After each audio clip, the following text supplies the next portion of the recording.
Leo, it's Maria. The housekeeper's voice was strained over the phone. She's refusing to eat again.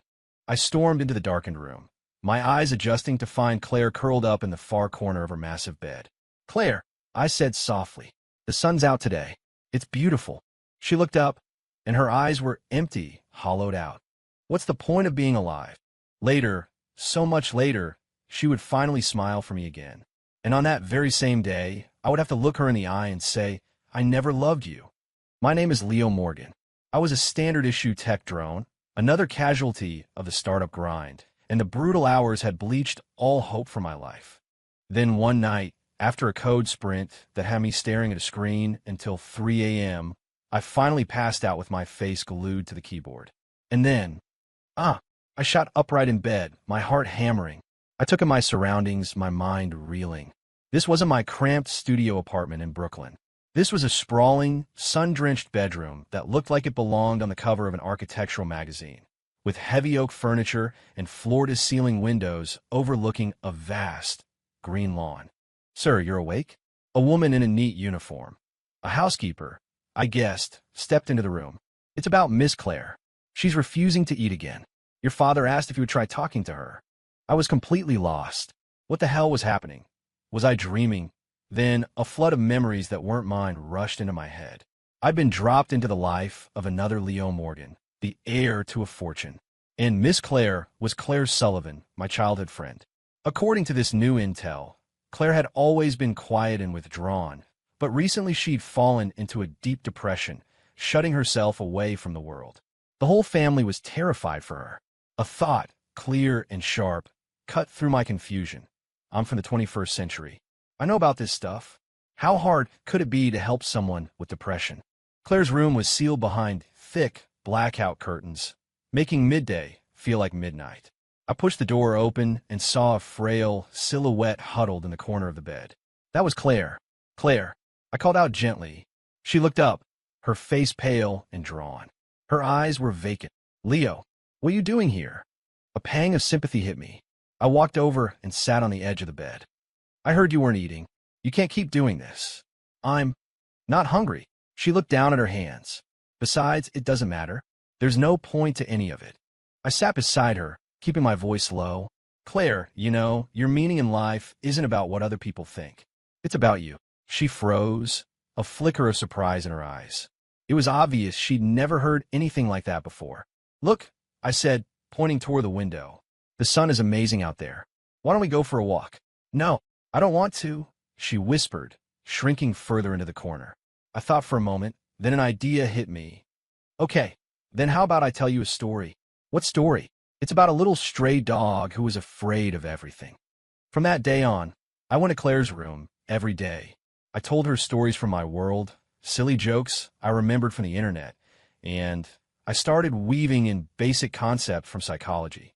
Claire, have you ever heard of cognitive behavioral therapy? No, it's about changing the way you look at things. For example, you might feel like you're useless, but the truth is you can paint, you play the piano beautifully, and you write poetry. Those are incredible talents most people don't have. A tiny spark ignited in her eyes. Really? Absolutely, I said, my tone firm. Everyone has value. Sometimes we just get blinded by the darkness. Slowly, she started opening up. She began talking to me, and more importantly, she started eating again. A month later, she finally agreed to leave her room. Leo, the flowers in the garden are beautiful, she said, a fragile, long-lost smile gracing her lips. Watching her, I felt a profound sense of accomplishment. I never realized that helping someone find their way out of the shadows could feel this meaningful. 3 months into our new routine, Claire was transforming. She was painting again, filling canvases with color. She played the piano, and the house was once again filled with music. And I, almost without noticing, found myself completely drawn to her. One afternoon, she played a piece for me.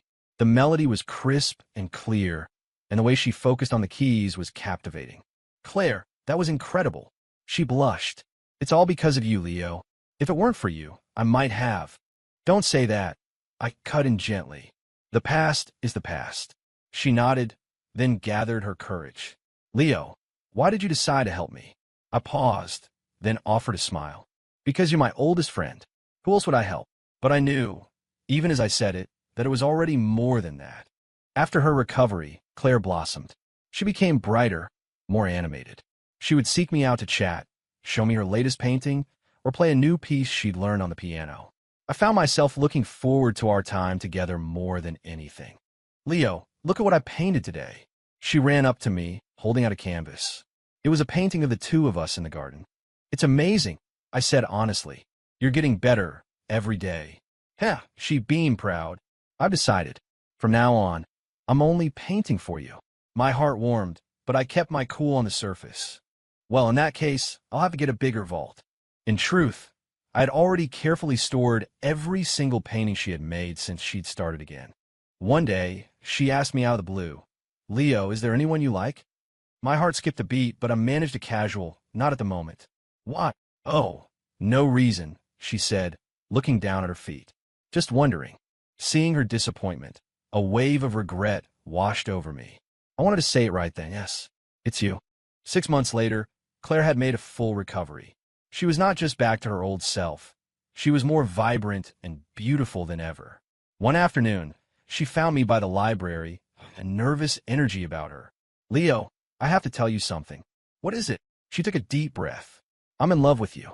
I was completely stunned. I know you might not feel the same way, she rushed on, but I had to tell you. These past 6 months, you saved me. You gave me the courage to live again. I want to be with you, not just out of gratitude, but because I really, truly love you. My heart was hammering against my ribs, but a cold dose of reality washed over me. I'm not from here.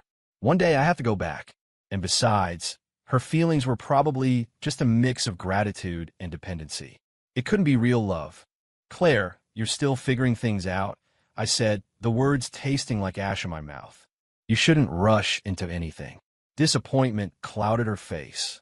So I was wrong. No, I said, gently touching her hair. You're wonderful, truly. It's just, now isn't the right time. Though she was hurt by my rejection, Claire didn't give up. She became even more determined, finding any excuse to be near me. Leo, I baked cookies. Have one. Leo, the sunset is incredible tonight. Let's watch it together. Leo, I wrote a new poem. Can you read it? Her persistence began to wear down my defenses. One evening, she came down with a fever, and I sat by her bedside all night, replacing the cool cloth on her forehead. Leo, do you really not like me at all? She asked, her voice weak. Seeing her so pale and vulnerable was like a knife in my chest. Claire, just rest. Don't think about that now. But if you don't like me, why are you so good to me? She whispered, tears welling in her eyes. I reached out and wiped a tear from her cheek. Because you're the most important person in the world to me. The most important person. A flicker of hope returned to her eyes. Yeah, I nodded. So you have to get better. What I really wanted to say was, because I love you. Just as our connection was deepening into something undeniable, a voice echoed in my mind, cold and digital. Host, the mission is complete. Prepare for extraction. I froze. So it was true. I was brought here by some kind of system, and my only purpose was to cure Claire's depression. When am I leaving? I asked the voice in my head. In 3 days. 3 days. That was nothing. I looked out the window and saw Claire in the garden, easel set up, painting the roses.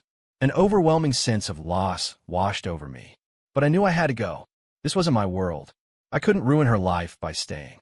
For the next 3 days, I acted as normal as I could, not wanting to give anything away. On the last night, I went to her room. Claire, I have to go away for a while. Go away. She put down her paintbrush. Where? For how long? Far away. I might be gone for a long time. Panic flared in her eyes. Why do you have to go? Did I do something wrong? No, I shook my head. It's just something I have to do. Then I'll wait for you, she said with unwavering conviction. Looking at her, my heart shattered. Claire, don't wait for me. You're young. You'll meet someone better. No, she said, her eyes filling with tears. I only want you. I took a deep breath and made the hardest decision of my life. Claire, the truth is, I never loved you. She stared at me, completely frozen. I was nice to you because I felt sorry for you. Now that you're better, my job is done. I forced the cruel words out. You're lying, right? She sobbed. I closed my eyes and turned to leave. Take care of yourself. The next morning, I vanished. When I opened my eyes, I was back in my tiny Brooklyn apartment. The faint imprint of my face was still on the keyboard, lines of code glowing on the monitor. It was all a dream, but I knew it wasn't. I picked up my phone, and there, on the screen, was a new message notification from Instagram. The profile picture was a candid shot of Claire, smiling in the garden. The message read, "Leo, where are you?" I was breathless. Had she crossed over too? My fingers trembled as I typed a reply. "Claire, is that you?" Her response was instant. "It's me. I've been looking for you for so long." "How did you get here?" "I don't know," she replied, followed by a crying emoji. All I knew was that I had to find you. My mind was a chaotic mess of emotions. I was overjoyed to have found her again, but terrified for her in this strange, new world. "Where are you right now?" "I don't know. There are so many things here I don't recognize." I immediately sent her my location. "Can you find this address? I'll come get you." Half an hour later, I saw her standing on the street corner below my apartment building. It was the same familiar face, but she was dressed in modern clothes, looking both completely out of place and utterly familiar. "Leo." She ran into my arms, sobbing. I held her tight, a storm of feelings raging inside me. "It's okay. Let's just go upstairs." Back in my studio, I started the monumental task of explaining the modern world to her. This is a smartphone. You can use it to call people and send messages. This is a laptop. For work, watching movies, shopping. This is an air conditioner. It makes the room cool or warm. She was like a curious child, fascinated by everything. This world is magical. But the magic quickly faded as reality set in. "Claire, you don't have an ID. You can't do much of anything without one." "What's an ID?" I rubbed my temples, a headache forming.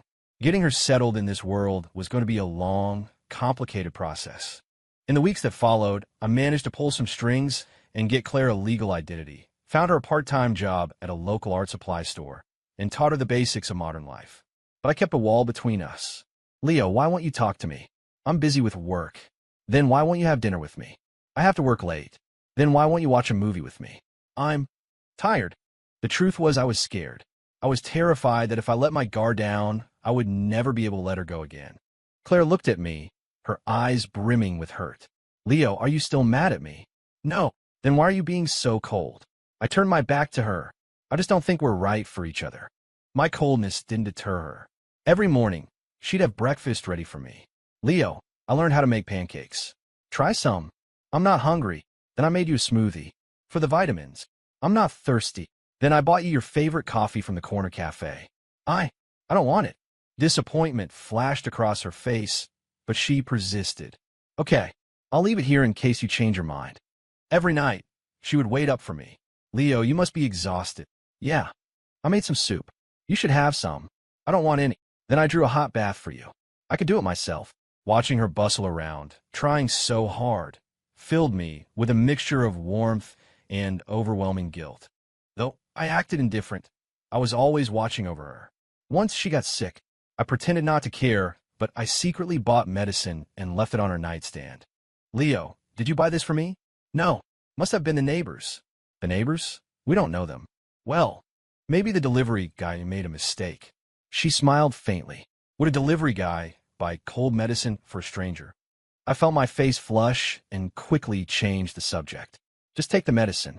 Another time, she cut her hand while cooking, and I rushed into the kitchen. "How could you be so careless?" I said, anxiously examining the cut. "It's just a tiny nick. It's fine," she said, trying to calm me down. I carefully cleaned and bandaged her finger, my touch as gentle as if she were made of glass. "Leo," she said, watching me, "you do still care about me, don't you?" My hand froze. That night, I lay in bed, unable to sleep. All I could see was Claire, her smile, her tears, her frustration, the way she looked when she was happy. I knew what I was running from. I was afraid of falling in love with her all over again, only to lose her. But even more than that, I was afraid I wasn't good enough for her. I was just an ordinary programmer living in a tiny apartment. She was this incredible, talented artist who came from a world of elegance and grace. The gap between us felt a million miles wide. "Leo, are you asleep?" Her soft voice came from outside my bedroom door. I stayed silent, pretending. "I know you're not," she continued. I just wanted to tell you, no matter how you treat me, I'm not giving up. My heart seized in my chest. Because I love you. Her voice cracked with emotion. In this lifetime, you're the only one I will ever love. I squeezed my eyes shut as a tear finally escaped and rolled down my cheek. The next day, I made up an excuse to get her out of my life, at least for a little while. Claire, I might have to go on a business trip. A business trip? Anxiety flashed in her eyes. Where? For how long? To San Francisco. For about a month. It was a lie, of course. I was just running away. Then I'll go with you. No, I said flatly. It's for work. You can't help. The hurt in her eyes was sharp. I wouldn't be any trouble. Just stay here. I'll be back before you know it. I packed a bag, planning to check into a hotel for a few weeks. Leo, she called out as I reached the door. You don't want me around anymore, do you? I stood with my back to her, unable to answer. If you really don't want me, I can leave, she said, her voice barely a whisper. I won't bother you again. A wave of panic hit me, but I forced myself to be cruel. Do whatever you want. That night, my phone rang. It was my landlord. Hey kid, your girlfriend moved out. My blood ran cold. Moved out? Yeah, she left this afternoon. Even settled up the lease and got her deposit back. I bolted out of the hotel and raced back to my apartment. It was empty. All of Claire's things were gone. The only thing left was a note on the kitchen counter. Leo, I know you don't love me, so I left. Thank you for taking care of me. I'll be fine on my own. Please don't look for me. I don't want to be a burden anymore. Love, Claire. I stared at the note, my hands shaking. She was really gone. I ran out into the night and started searching for her like a madman, but in a city this big, where could I even begin? For the next few days, I was a ghost. I thought about her at work. I thought about her when I tried to eat. I thought about her when I lay in my empty apartment at night. I scoured social media for any trace of her, posted on forums, and even hired a private investigator. Nothing. Sir, it's like this person just vanished off the face of the earth. The P.I. told me. Keep looking. I insisted. There has to be another way. In a moment of desperation, I looked up at the sky and screamed, System, you brought us here. You have to help me find her. Only silence answered. A terrible thought began to form in my mind. What if she had gone back to her own world? Just as I was about to lose all hope, I found myself wandering through a small art gallery. And then I saw it. It was a beautiful landscape painting, and the style, ethereal and full of emotion, was unmistakably Claire's. I rushed to the front desk. Excuse me, can you tell me who the artist of that landscape is? That's by a new artist, a Ms. Claire Sullivan, the gallery attendant said. Her work has a very classical feel. It's been getting quite a bit of attention. Claire, it had to be her. Where is she? I need to see her. I'm sorry. Ms. Sullivan is a very private person. She doesn't usually meet with people. I pulled out my phone and showed the attendant a picture of us I had secretly taken. She's my girlfriend. We had a fight, and I need to find her to apologize. The attendant looked from a photo to my desperate face. Okay, hold on. Let me see what I can do. 3 days later, I was sitting in a coffee shop, waiting, and then she walked in. It was her, but she was thinner, and the light that used to shine in her eyes was gone. Claire. I choked out her name. She saw me and flinched, but quickly composed herself. Leo, what do you want? Hearing her use my full name, not the familiar Leo, felt like a punch to the gut. I miss you. You miss me? She let out a short, bitter laugh. Didn't you say we weren't right for each other?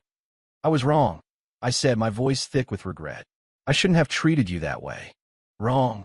Tears welled in her eyes. Leo, do you have any idea what I've been through? I shook my head, consumed by guilt.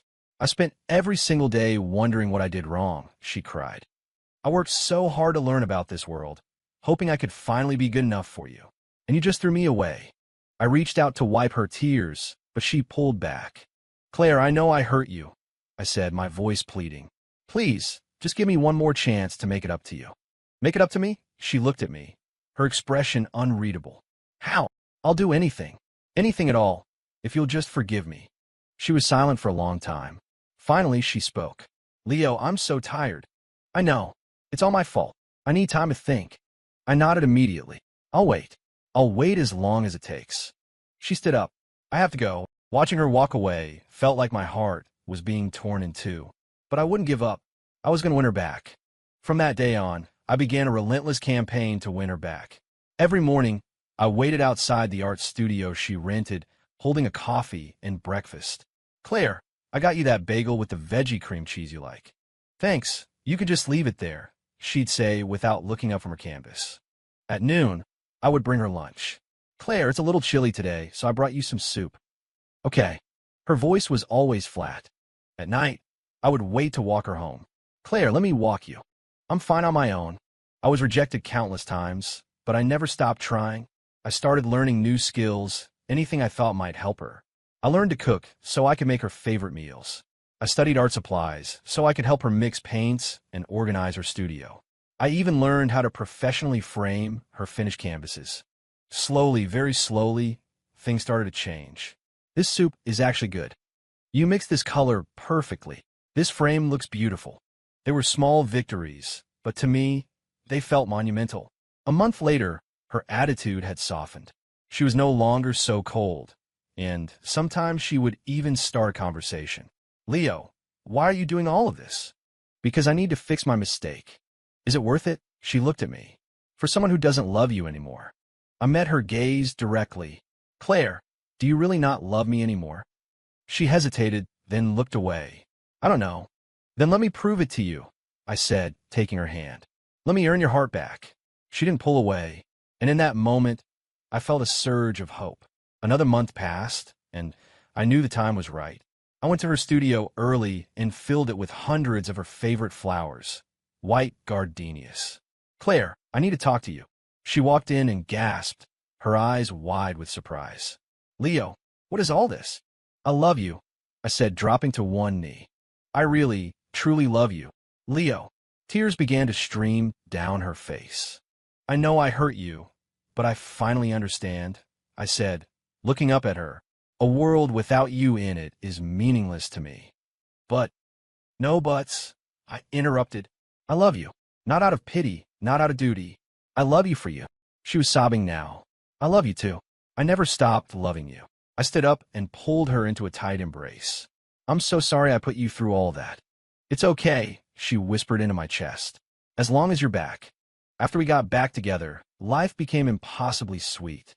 Every morning, I woke up early to make breakfast. "Leo, you're up so early," she'd say, rubbing the sleep from her eyes as she shuffled into the kitchen. "I want you to wake up to a hot meal every day," I'd reply with a grin.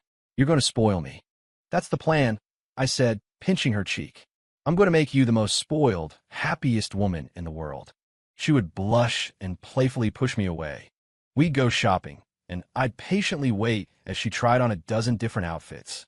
We'd watch movies on the couch, her head resting on my shoulder, and I'd hold her tight, promising her that I would spend the rest of my life making her feel loved and secure. After a year, I knew it was time to take her home to meet my parents. "Mom, Dad, this is my girlfriend, Claire." "It's so nice to meet you both," she said politely. My mom adored her instantly. "Oh, look at her. She's so beautiful and has such lovely manners." "Mom, don't embarrass her," I mumbled. "I'm not embarrassed," Claire said, blushing. At dinner, my dad asked, "So Claire, what do you do for a living?"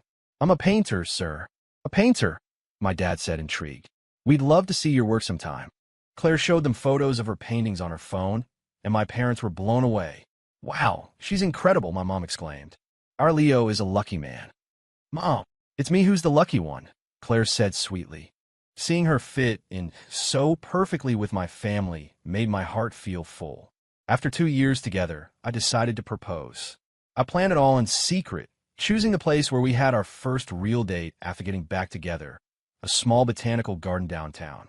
I decorated a secluded gazebo with hundreds of roses, arranged in the shape of a heart. "Claire, let's go for a walk in the gardens," I suggested casually one evening. "Okay," she said, completely unsuspecting. When she saw the gazebo, she stopped dead in her tracks. "Leo, is this?" I pulled out the ring I'd been carrying for weeks and got down on one knee. "Claire Sullivan, will you marry me?" She covered her mouth, tears streaming down her face. When did you plan all this?" "A long time ago," I said, my voice thick with emotion. "I want to give you the most romantic proposal in the world." "It's so sudden," she sobbed happily. "So what's your answer?" I asked, my heart pounding. "Of course, yes," she cried, throwing her arms around me. Yes, a million times yes. I stood up and held her close. Thank you. Thank you for saying yes. No, thank you, she whispered. Thank you for never giving up on me. 6 months later, we had our wedding. The venue was like something out of fairy tale, filled with flowers and soft light. I stood at the altar in my tuxedo, my hands trembling with nervous excitement. And then I saw her, walking down the aisle in a white dress. She was the most beautiful thing I had ever seen. You look perfect, I whispered as I took her hand. You're not so bad yourself, she smiled. When we exchanged our vows and the officiant pronounced us husband and wife, the world seemed to fade away. In that moment, it was just the two of us. I love you, Leo, she whispered after we kissed. I love you too, my wife, I replied. The years that followed were a blur of simple, profound happiness. We built a life together, filled with lazy Sunday mornings, shared laughter, and the quiet comfort of knowing you found your person. Claire's art career took off, and my own work felt more meaningful than ever. A year after our wedding, Claire told me she was pregnant. 9 months later, we welcomed our son, Finn, into the world. Holding him for the first time, looking from his tiny face to my wife's tired but radiant smile, I understood the meaning of perfect happiness. Our days became filled with the delightful chaos of raising a child. Finn's first word was Dada, and his first steps were taken as he toddled from his mother's arms into mine. Our life was ordinary, and it was everything I had ever wanted. Years passed. We grew older, our hair turned gray, and Finn grew up and started a family of his own. But some things never changed. We still sat on the porch together in the evenings, watching the sunset. My love, Claire would say, her hand in mine. Do you remember when we were young? I remember, I'd reply, turning to look at her. You're still the most beautiful girl I've ever seen. She would smile, that same smile that had captured my heart all those years ago. Our life wasn't a fairy tale. It was real. We had our struggles and our disagreements, but our love was the constant, unwavering anchor in our lives. It was a love born from a strange twist of fate, tested by pain and distance, and forged into something unbreakable. Thank you, wherever you are, for that bizarre, impossible journey. It led me to her. Claire, my wife, my love, my entire world. I love you. Forever.